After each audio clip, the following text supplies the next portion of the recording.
तो अब हम पढ़ने वाले हैं बैटरीज के बारे में, ठीक है। हम फोकस करने वाले हैं कमर्शियली जो बैटरीज अवेलेबल हैं उन पे, ठीक है। अच्छा, अब जो बैटरीज होती हैं, एक आइडियल बैटरी कौन होती है, हमारे लिए बहुत इंपॉर्टेंट क्वेश्चन है। बैटरीज का यूज जो है वो इतना ज्यादा है, हर स्फीयर ऑफ लाइफ में बैटरी यूज होती है। मेरे को आपको बताने की भी जरूरत नहीं है, आप जहां पे ढूंढोगे आपको बैटरी मिल जाएगी। लैपटॉप से लेकर, मोबाइल से लेकर, रिमोट से लेकर, यहां से लेकर वहां तक बैटरी ही बैटरी है।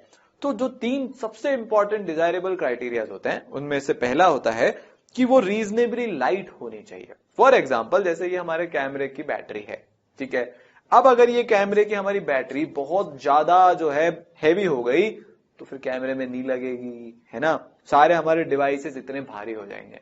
फॉर एग्जाम्पल, ये घड़ी वाली जो बैटरी है, ठीक है, AAA AA जो सेल्स आते हैं, वो अगर लाइट नहीं हुए तो फिर प्रॉब्लम हो जाएगी। तो पहले तो लाइट होनी चाहिए। दूसरी जो है, ये कॉम्पैक्ट होनी चाहिए, जितने छोटे पॉसिबल स्पेस में आप सबको घुसा सकते हो, ठीक है। बैटरी बना सकते हो सारे कॉन्स्टिट्यूएंट्स को घुसा के, उतना बढ़िया। उतने कम स्पेस लेंगे, उतना छोटा डिवाइस बनेगा और उतना ज्यादा ही मार्केट में बिकेगा, ठीक है। तीसरी बहुत इंपॉर्टेंट बात कि जो वोल्टेज है वो बहुत ज्यादा वेरी नहीं होना चाहिए उसके लाइफ टाइम के दौरान। क्यों? क्योंकि जो भी हम डिवाइस बनाते हैं वो डिवाइस को हम एक पर्टिकुलर वोल्टेज के रेंज में ऑपरेट करेगा, ऐसा बनाते हैं। अगर उस रेंज से कम या ज्यादा वोल्टेज हो गया तो डिवाइस खराब हो जाते हैं। इसलिए जो बैटरी है उसका सबसे ज्यादा इंपॉर्टेंट क्राइटेरिया तो यही होता है। एक बार के लिए मैं हैवी बैटरीज भी बना लूंगा, पर जो वोल्टेज है वो अगर वेरी हो गया तो कोई भी डिवाइस काम नहीं करेगा। वोल्टेज जो है इसका कांस्टेंट होना चाहिए है, ठीक है। अब ये जो बैटरीज होती हैं वो 2 तरह की होती हैं। प्राइमरी सेल्स जो कि नॉन रिचार्जेबल होते हैं, जैसे कि ये जो हमारा घड़ी का सेल है, ठीक है, या फिर रिमोट का सेल है वो। दूसरे होते हैं सेकेंडरी सेल, ये जो हमारी कैमरे की बैटरी है इसको हम इसके चार्जर में लगा के चार्ज कर लेते हैं। हमारे जो मोबाइल की बैटरी है वो भी क्या होते हैं, वो सेकेंडरी सेल्स होते हैं। तो अपन एक काम करते हैं, एक एक करके प्राइमरी और सेकेंडरी को पढ़ते हैं, ठीक है ना। सो प्राइमरी सेल्स में क्या होता है, एक बार रिएक्शन होता है, जैसे ही सारा सब्सटेंस खत्म हुआ जिसका ऑक्सीडेशन या रिडक्शन हो रहा होगा, आपकी बैटरी भी क्या हो गई, बैटरी हो गई डेड, मर गई बैटरी, ठीक है। तो हमको फेंकनी पड़ती है ना। दूसरे होते हैं सेकेंडरी सेल्स, जिसमें क्या होता है कि आप रिवर्सिबल रिएक्शंस करा सकते हो। बेसिकली एक बार आपका सब्सटेंस खत्म हुआ, फिर हम क्या करते हैं, वापस से चार्ज करके कुछ ऐसा करते हैं कि वो सब्सटेंस दोबारा जनरेट हो जाता है, ठीक है। तो यहां पे जो फंडा है ना, ये आपको लॉजिकली तो समझ में आ ही रहा होगा, ठीक है, पर जब इसका टाइम आएगा तब देखेंगे। सेकेंडरी सेल को हम रिचार्ज कर सकते हैं by passing a current through them so that they can be used again and again and again, ठीक है। पर पहले जो अपना फोकस है वो अपना फोकस है किस पे, अपना फोकस है प्राइमरी सेल्स पे। फिर सेकेंडरी सेल्स पे जाते हैं। प्राइमरी सेल, ड्राई सेल, सबसे ज्यादा कॉमन एग्जांपल, घड़ी में वो गोल गोल बटन वाले सेल होते हैं ना, जो हमारी घड़ी होती है रिस्ट वॉच, उस पे वो जो होते हैं वो ड्राई सेल्स की कैटेगरी में आते हैं, ठीक है। जैसे ये है, इसमें कहीं पानी वानी डालने की जरूरत पड़ती है क्या आपको, तो कौन सी कैटेगरी हो गए, ड्राई सेल्स। प्राइमरी है, ड्राई सेल्स है, ठीक है। बहुत सारी ऐसी बैटरीज होती है जहां पे हमको पानी वगैरह डालना पड़ता है, तो वो ड्राई सेल्स नहीं कहलाते। So the most familiar type of battery is the dry cell which is a compact form of Leclanche cell known after its discover Georges Leclanche, ठीक है, उनके नाम पे इसको रखा गया है, ठीक है ना। ड्राई सेल, ज्यादा पॉपुलरली इसको ड्राई सेल बोलते हैं। इस सेल में जो एनोड है वो जिंक का बना होता है और जो कैथोड है वो ग्रेफाइट रोड होता है, surrounded by powdered MnO2 and carbon. बस हम क्या करते हैं, एक एनोड होना चाहिए, एक कैथोड होना चाहिए, एक रिड्यूसिंग एजेंट होना चाहिए, एक मतलब एक वो होना चाहिए जो रिड्यूस होना चाहता है, एक वो होना चाहिए जो ऑक्सीडाइज होना चाहता है। जैसे एक रिडॉक्स कपल बना, प्रॉपर एनोड कैथोड बने, इलेक्ट्रॉन्स का फ्लो चालू हो जाएगा और आपको एक बैटरी मिल जाएगी। इतना सिंपल होता है ये, ठीक है ना। एक्चुअली में इतना सिंपल नहीं होता, बहुत सारी चीजों का हमको ध्यान रखना पड़ता है, पर सिंप्लीफाइड जो वर्जन है वो इतना ही सिंपल दिखता है।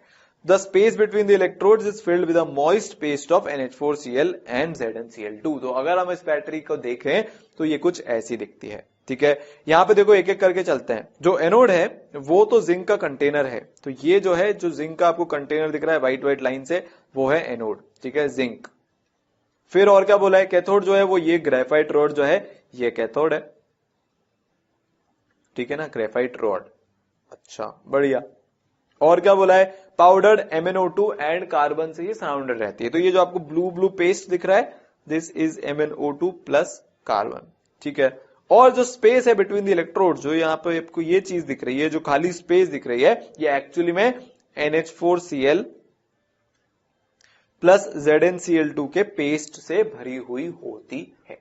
अब आप बहुत ध्यान से इसको देखना, अगर आप देखोगे तो ये गैल्वेनिक सेल जैसा हो गया, एनोड है कैथोड है, ठीक है, इलेक्ट्रोलाइट भी प्रेजेंट है NH4Cl और ZnCl2, ठीक है ना, बस। और यहाँ पे जो है MnO2 है, कार्बन का पेस्ट है, बहुत सारी चीजें हैं। आपने को क्या देख रहे हैं यहाँ पे, एनोड पे क्या रिएक्शन हो रहा है, कैथोड पे क्या रिएक्शन हो रहा है, तो देख लेते हैं। एनोड की अगर हम बात करेंगे तो जिंक जो है उसका ऑक्सीडेशन हो रहा है, ठीक है। कैथोड पे जो बात करेंगे तो जो मैंगनीज है वो यहाँ पे +4 में है, यहाँ पे -2, तो इसका -1 इस वाले ऑक्सीजन का, तो जो मैंगनीज है वो +3 में है, तो मैंगनीज का क्या हो गया, रिडक्शन। ऑक्सीडेशन किसका हुआ, जिंक का, कहां पे होगा, एनोड पे होगा। रिडक्शन किसका हुआ, मैंगनीज का, कहां पे होगा, कैथोड पे होगा। बस यही इसकी रिएक्शन है, एनोड पे और कैथोड पे, ठीक है। So in the cathode reaction manganese is reduced from +4 oxidation state to +3 oxidation state. और यहाँ पे जो आपको अमोनिया दिख रही थी वो बाहर गैस बन के नहीं जाती, ड्राई सेल है, वो Zn2+ के साथ कंबाइन होके एक कोऑर्डिनेशन कंपाउंड, एक कॉम्प्लेक्स कंपाउंड ZnNH3 2+ बना लेता है, ठीक है। इस 2+ को हम यहां लिखते हैं, है ना, क्योंकि NH3 जो होता है वो तो न्यूट्रल होता है। Zn पे कितने का चार्ज था, +2 का। कॉम्प्लेक्सेस के बारे में कोऑर्डिनेशन कंपाउंड में हम और डिटेल में पढ़ेंगे।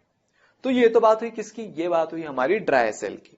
अगला है मर्क्यूरी सेल्स। मर्क्यूरी सेल्स पहले बहुत कॉमन थे, जब तक कि हमको मर्क्यूरी के टॉक्सिक इफेक्ट्स की इतनी चिंता नहीं थी। अब मर्क्यूरी सेल्स मोस्टली कंट्रीज में बंद हो चुके हैं, ठीक है, क्योंकि इसके टॉक्सिक इफेक्ट्स होते हैं। क्या होता था, आपने सेल को मान ले कचरे में डाल दिया, अब अगर वो गलती से सेल टूट गया तो मर्क्यूरी उसमें से बाहर आ जाता था। और अगर वो, जैसे इंडिया में तो हमारे क्या होता है कि भाई कचरे के ढेर पे गाय और ये सारे जानवर जाके कभी कभी उसमें से खाने लग जाते हैं, तो वो उनके लिए भी बहुत नुकसानदायक था। और अगर मर्क्यूरी अर्थ पे फैल गई तो वहां पे भी जो है बहुत टॉक्सिक इफेक्ट्स आते थे, तो बहुत ज्यादा टॉक्सिक होता है मर्क्यूरी का इफेक्ट, इसलिए अभी मोस्टली इनका प्रचलन बंद हो गया है, दूसरे सब्स्टिट्यूट्स आ गए। पर हिस्टोरिकली है इसलिए हम देख लेते हैं। एनोड पे होता है जिंक का अमेल्गम ZnHg, कैथोड पे जो होता है HgO प्लस ग्रेफाइट, ठीक है। इलेक्ट्रोलाइट हम क्या लेते हैं, aqueous paste of KOH plus ZnO। तो रिएक्शंस क्या होती है ये देख लेते हैं। एनोड पे जो है जिंक का तो क्या हो जाता है, ऑक्सीडेशन, +2 स्टेट में आ गया। कैथोड पे क्या हो जाता है भाई, कैथोड पे जो है हमारा जो मर्क्यूरी है उसका हो जाता है रिडक्शन, +2 से 0 स्टेट में चला गया।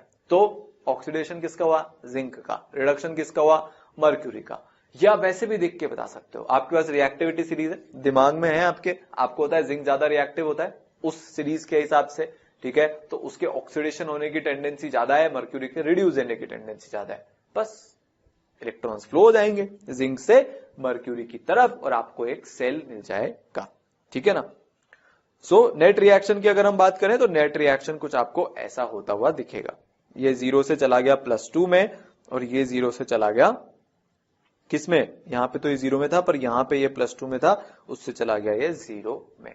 ये नेट रिएक्शन हुआ। इस सेल का फायदा क्या है, इस सेल का फायदा ये होता था कि जो इसका EMF होता था ना, जो इसका E0 वैल्यू है वो बहुत कांस्टेंट रहती थी। सेल वोल्टेज जो है वो इतना कांस्टेंट रहता था through out the life period, इसलिए ये बहुत ज्यादा प्रचलन में यूज होते थे पहले, ठीक है ना। This cell delivers almost constant EMF और ये बैटरी के लिए बहुत ही बड़ी बात है, ठीक है। तो ये तो हमारी बात हुई प्राइमरी सेल्स की। अब हम जाने वाले हैं इस पे, सेकेंडरी सेल पे, जो आजकल बहुत यूज होने लगे हैं क्योंकि हमको हर चीज में रिचार्जेबल बैटरीज की जरूरत पड़ती है, ठीक है। So secondary cells, mobile, laptop, camera और भी कुछ भी सोच लो आप, खिलौने हमारे, ठीक है, रेसिंग कार जो होती है, वीडियो गेम्स जो होते हैं उसके रिमोट में, तो बहुत जगह पे जो है सेकेंडरी सेल्स की जरूरत पड़ती है, ठीक है ना। इंपॉर्टेंट क्लास ऑफ कंपाउंड्स है ये, ऐसा कुछ इनका कंस्ट्रक्शन होता है, ठीक है। कैथोड किसका हमने बनाया, लेड का। ये जो है लेड का सेल की बात कर रहे हैं हम यहाँ पे। दो तरह के यहाँ पे भी सेल होते हैं, एक लेड का होता है और एक निकल कैडमियम का होता है। पहले हम फोकस करने वाले हैं लेड वाले सेल पे। कैथोड कौन है, लेड का। एनोड कौन है हमारा, लेड डाइऑक्साइड का, ठीक है, समझ आई बात। और डाइल्यूट H2SO4 हमने यहाँ पे सोल्यूशन के तौर पर ले रखा है। यहाँ पे क्या होता है देखते हैं। सो सेकेंडरी सेल्स के बारे में भाई हम तो समझ लेंगे ही, एक बार अपन खुद का दिमाग लगाते हैं। जब हमको करंट जनरेट करना है केमिकल एनर्जी से, तो ऑक्सीडेशन रिडक्शन प्रोसेस होना पड़ेगा, एक जैसे गैल्वेनिक सेल में होता है। तो मतलब हमको ये पता है कि जब हम करंट ड्रॉ कर रहे हैं बैटरी में से तो वही हो रहा होगा। पर अब मान लो सारा का सारा जो लेड है वो कंज्यूम हो गया, लेड +2 में कन्वर्ट हो गया। अब हमको क्या करना है, हम जो है रिचार्ज करते टाइम क्या करते हैं, सोचो जरा। मैं आपको डायरेक्टली आंसर नहीं बताऊंगा, आप ही खुद निकालोगे कि बैटरी को रिचार्जेबल कैसे बनाया जाता है, मेरे साथ सोच सोच के। ठीक है, समझ आ रही बात? सारा हमारा लेड जो है वो लेड +2 में कन्वर्ट हो गया होगा। अब हम क्या करें, अब हमको बैटरी को रिचार्ज करना है। अभी तक हमने केमिकल एनर्जी को इलेक्ट्रिकल एनर्जी में कन्वर्ट किया, अब हम इसका उल्टा करेंगे, इलेक्ट्रिकल एनर्जी लेके आएंगे और दोबारा से केमिकल एनर्जी में कन्वर्ट करेंगे। आपको इसके पर्पस तो पता ही है, मैं ऑल द टाइम मोबाइल को चार्जिंग पे लगा के यूज नहीं कर सकता, उसका नाम ही है मोबाइल। मोबाइल मतलब जो इधर उधर घूम सकता है, चल फिर सकता है, तो उसको हमेशा हम पावर सोर्स से कनेक्ट करके नहीं रख सकते। ठीक है, कभी कभी रख सकते हैं पर हमेशा नहीं रख सकते, बहुत दिक्कत हो जाएगी, वो यूजलेस हो जाएगा। ठीक है, तो हमको क्या है, हमको पता है कि यार कभी कभी तो हम रख सकते हैं, तो इसलिए हमने क्या किया कि एक ऐसी बैटरी बनाई जहां पे हमने पहले केमिकल से इलेक्ट्रिकल में कन्वर्ट किया, खत्म खल्लास खेल। अब हम क्या करते हैं, इलेक्ट्रिकल सोर्स पे लेके जाते हैं, यहां पे हम इलेक्ट्रोलिटिक सेल वाला रिएक्शन करवाते हैं, हम इलेक्ट्रिकल एनर्जी को दोबारा से केमिकल एनर्जी में कन्वर्ट करते हैं। तो प्रोसेस जो ये है वह बहुत ही सिंपल प्रोसेस है, एक रिवर्सिबल प्रोसेस है। रिवर्सिबल प्रोसेस में क्या हो रहा है, एक तरफ फॉरवर्ड प्रोसेस या बैकवर्ड जो भी आपको बोलना है उसे बोलो। रिवर्सिबल प्रोसेस किन दो स्टेट्स के बीच में है, कौन दो प्रोसेस का रिवर्सिबल प्रोसेस है, केमिकल एनर्जी से इलेक्ट्रिकल एनर्जी, ये एक तरफ का प्रोसेस, इलेक्ट्रिकल एनर्जी से दोबारा केमिकल एनर्जी, ये दूसरी तरफ का प्रोसेस। ये एक सिंपल वर्किंग है किसी भी सेकेंडरी सेल की। ठीक है, the most important secondary cell जो है वो लेड स्टोरेज बैटरी होती है। ठीक है, it consists of a lead as anode and a grid of lead packed with lead dioxide as cathode. ठीक है, लेड का एनोड है तो लेड +2 बनेगा, लेड डाइऑक्साइड का कैथोड है तो वो लेड में कन्वर्ट हो जाएगा। A solution of sulphuric acid is used as an electrolyte. जब हम सेल को डिस्चार्ज करते हैं तो वो एक वोल्टेइक या गैल्वेनिक सेल की तरह से ऑपरेट करता है, और जब हम उस सेल को चार्ज करते हैं तो वो एक इलेक्ट्रोलाइटिक सेल की तरह से बिहेव करता है। लेड ऑक्सीडाइज हो जाता है Pb2+ आयन में, और लेड प्लेट जो है वो अक्वायर कर लेती हैं एक नेगेटिव चार्ज को, क्योंकि इलेक्ट्रॉन पीछे छोड़ के जाएगा ना लेड, जब लेड +2 बनेगा तो सिंपल फंडा है। ठीक है ना। एनोड पे क्या रिएक्शन हो रहा है, lead giving lead +2 electron. Cathode पे क्या रिएक्शन हो रहा होगा, Pb+2 जो आयन है वो कंबाइन करेंगे, सोल्यूशन में जाएंगे ना तो सल्फेट आयन के साथ, और PbSO4 की कोटिंग बना लेंगे जो कि लेड के इलेक्ट्रोड को कोट करना शुरू कर देता है। बात समझ में आ गई, एनोड पे रिएक्शन जो हुआ उसके कारण। अच्छा, कैथोड पे रिएक्शन पे जाने से पहले ये रिएक्शन प्रेसिपिटेशन का होगा, इसकी कोटिंग हो रही होगी लेड के इलेक्ट्रोड्स पे। ठीक है, electrons given by lead are used at cathode PbO2 electrode पे। वहां पे क्या हो रहा होगा, कैथोड पे हो रहा होगा PbO2 +4H+ +2 इलेक्ट्रॉन, ये Pb2+। PbO2 क्या होता है, +4 में है लेड, किस में कन्वर्ट हो गया, Pb2+ में, तो रिडक्शन हो गया ना, लेड 2+ में आपको मिल जाएगा।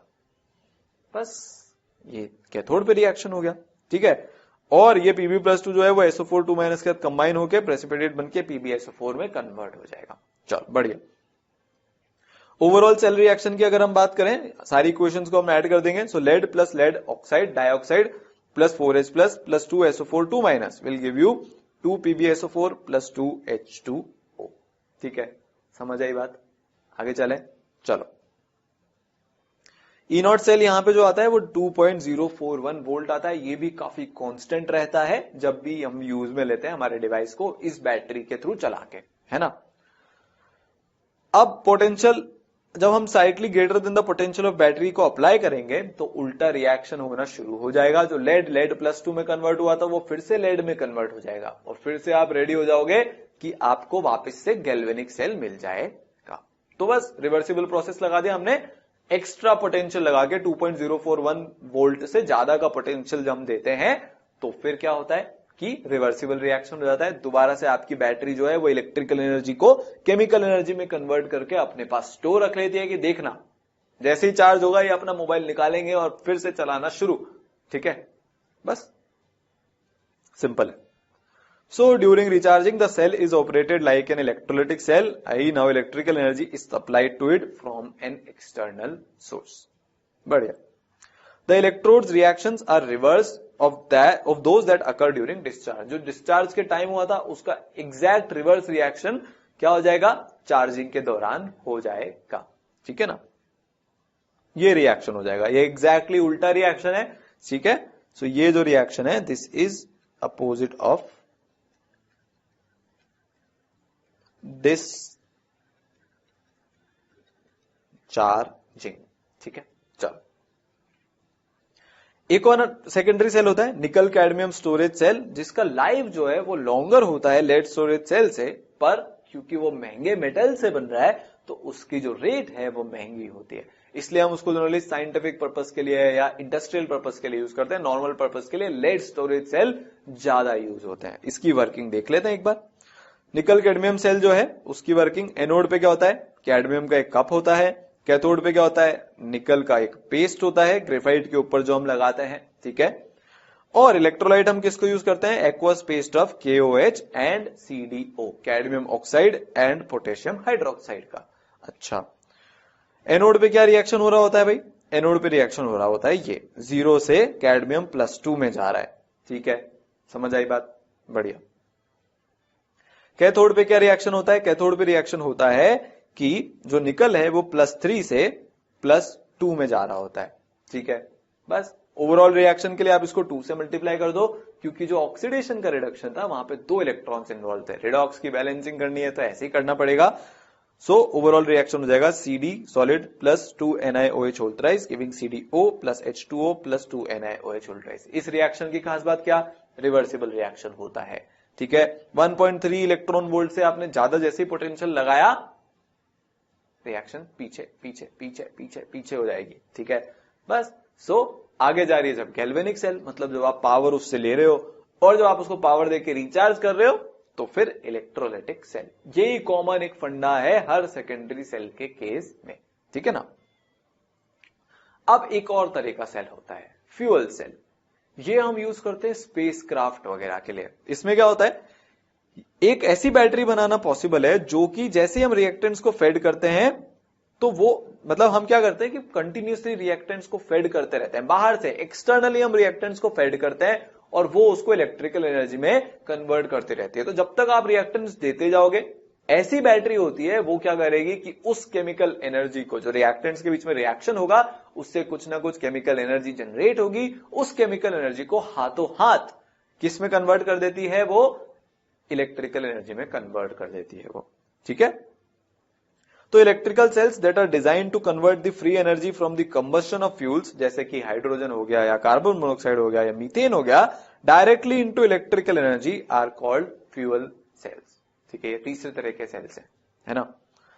One of the most successful fuel cells जो कि अभी अब तक हमने यूज किया है, वो क्या करता है, वो हाइड्रोजन और ऑक्सीजन का रिएक्शन करवा के पानी बनाता है। ठीक है, और ये जो सेल है इसको इलेक्ट्रिकल पावर जनरेट करने के लिए अपोलो स्पेस प्रोग्राम में यूज किया था। जो अपोलो स्पेस प्रोग्राम था उसमें जो है जो पावर मिलती थी उस स्पेसशिप को, वो इसी फ्यूल सेल के कारण मिलती थी। जो हाइड्रोजन और ऑक्सीजन का फ्यूल सेल है पानी जनरेट करने के लिए, इसके कारण। ये क्यों हमने चूज किया, ये हमने इसलिए चूज किया क्योंकि जब हाइड्रोजन और ऑक्सीजन का रिएक्शन होगा तो पानी प्रोड्यूस होगा। अब स्पेस में तो पानी होता नहीं है, तो या तो हम पानी भर भर के ले जाएं इतने महीनों तक का, पर वो तो बेटर ऑप्शन नहीं है ना। आप एक काम करो कि जैसे जैसे आपका फ्यूल कंज्यूम होता जा रहा है वैसे वैसे आप पानी बना लो, तो पानी हाथों हाथ जो है बनता जा रहा है। इतनी ज्यादा हमको स्टोरेज की जरूरत नहीं पड़ेगी, वरना इतना सारा पानी उस स्पेसक्राफ्ट का वजन इतना हो जाएगा कि बहुत दिक्कतें आती है फिर। तो ये जो है इसकी बहुत तगड़ी एप्लीकेशन है। जो वाटर वेपर प्रोड्यूस हुआ था उसको आप जो है कंडेंस करा लो और आप जो है उसको ड्रिंकिंग वाटर सप्लाई में ऐड कर दो एस्ट्रोनॉट्स के लिए, तो ये कितना इसका प्यारा जो है एक और साइड एप्लीकेशन हो गया। ठीक है, तो इसकी फंक्शनिंग अपन अब समझते हैं। तो क्या होता है यहाँ पे हम क्या करते हैं, सेल में हाइड्रोजन और ऑक्सीजन को बबल कराते हैं। जो हमारा सेल है, ठीक है ना, जो हमारे लिए इलेक्ट्रिकल एनर्जी प्रोड्यूस कर रहा है, एक पोरस कार्बन इलेक्ट्रोड के through into concentrated aqueous sodium hydroxide के सोल्यूशन में। ठीक है, कैटलिस्ट भी हम इनकॉर्पोरेट कर लेते हैं ताकि ज्यादा टेम्परेचर वगैरह मेंटेन करना ना पड़े, रिएक्शन की रेट अच्छी हो। जो भी कैटलिस्ट का काम है वो कैटलिस्ट अपना काम करते हैं। अच्छा, ठीक है, फिर जो इलेक्ट्रोड रिएक्शंस है वो क्या होते हैं, एनोड पे तो होता है जो H2 है वो 0 से +1 में जाती है। ठीक है, तो यहां पे क्या हो गया, यहां पे हमारा H2 का ऑक्सीडेशन हो गया। कैथोड पे क्या होता है, जो हमारा ऑक्सीजन है वो 0 से -2 में पहुंच जाता है, तो इसका क्या हो गया, इसका हो गया रिडक्शन। ठीक है, तो O2 का तो क्या हुआ, रिडक्शन हुआ। ठीक है ना, और H2 का क्या हुआ, ऑक्सीडेशन हुआ। ऑक्सीडेशन रिडक्शन हो रहा है तो अब इलेक्ट्रॉन्स मूव हो रहे हैं, तो यहां पे जो है इलेक्ट्रिक एनर्जी भी जनरेट हो रही है। ठीक है, नेट रिएक्शन की अगर हम बात करेंगे, सो 2H2 + O2 giving 2H2O liquid. Vapour होगा, आप उसको कंडेंस करा लो तो लिक्विड मिल जाएगा, बस। हाईली एक्सोथर्मिक रिएक्शन होती है, काफी अच्छी इलेक्ट्रिकल एनर्जी आपको यहां से मिलेगी, काफी सारी केमिकल एनर्जी यहां से रिलीज हो रही है। ठीक है ना। दिस सेल रन्स कंटिन्यूअसली, जब तक आप H2 और O2 की सप्लाई देते रहोगे तब तक ये रिएक्शन चलती रहेगी, ये सेल अपना काम करता रहेगा। ठीक है, तो ये फ्यूल सेल्स की खास बात है, जब तक आप उसको रिएक्टेंट सप्लाई करते जा रहे हो तब तक वो जो है हमारा सेल काम करता जा रहा है। अब आपको लगेगा कि सर फिर तो क्या है, एक पानी आपको बनाना था वो हमको समझ में आया, उसके अलावा इसका क्या एडवांटेज है, आप क्यों लेके जा रहे हो, आप लेड स्टोरेज सेल्स को ले जाओ। पहली बात तो लेड स्टोरेज सेल इतना कि वो स्पेसक्राफ्ट पूरा पावर हो जाए बहुत भारी होता है, कितने लेड स्टोरेज सेल आप लेके जाओगे, है ना। दूसरी बात, मान लो एक सेल खत्म हो गया, दूसरे को आपको बदलना पड़ेगा, कौन बदलेगा वहां पे स्पेस में, एस्ट्रोनॉट्स दूसरे काम करेंगे कि सेल को बदलते रहेंगे बार बार, ऐसा तो नहीं होगा ना, इतनी सारी सर्किटरी वगैरह पे काम करना पड़ेगा, नहीं। तो हम वहां पे एक ऐसा प्रोसेस चाहते हैं जहां पे हम बस एक्सटर्नली कुछ सब्सटेंस डाल दें, और जैसे ही वो सब्सटेंस डालते जाएं वो भी ऑटोमेटिकली अपने आप डलते जाएंगे कंट्रोल्ड वे में, और वहां से आपको इलेक्ट्रिसिटी मिलती जाए। इसलिए जो है फ्यूल सेल्स, स्पेशली ये जो हमारा हाइड्रोजन ऑक्सीजन वाला फ्यूल सेल है, इसका यूज किया गया। ठीक है ना, स्पेस क्राफ्ट वगैरह के जो मिशन है, स्पेस मिशन में इसका यूज किया गया। ठीक है, अब ये तो बात होगी भी बैटरीज की। अब एक बहुत बड़ी प्रॉब्लम है, बहुत बड़ी प्रॉब्लम है अपने लिए अर्थ पे, जिससे हमको अगर निजात पाना है, मतलब हमको उससे निजात पाना ही है किसी भी कीमत पे, नहीं तो बहुत बड़ी प्रॉब्लम हो जाती है। वो प्रॉब्लम क्या है, वो प्रॉब्लम है कोरोजन की प्रॉब्लम। अब ये जो कोरोजन की प्रॉब्लम है, इसको हम पहले तो डिफाइन करते हैं कोरोजन होता कैसे है, और फिर ये देखेंगे कि इससे हम छुटकारा कैसे पाते हैं, क्या किया जाता है कोरोजन की प्रॉब्लम को दूर करने के लिए। तो नेक्स्ट जो अपना पढ़ने का जो टॉपिक है वो यही है, कोरोजन।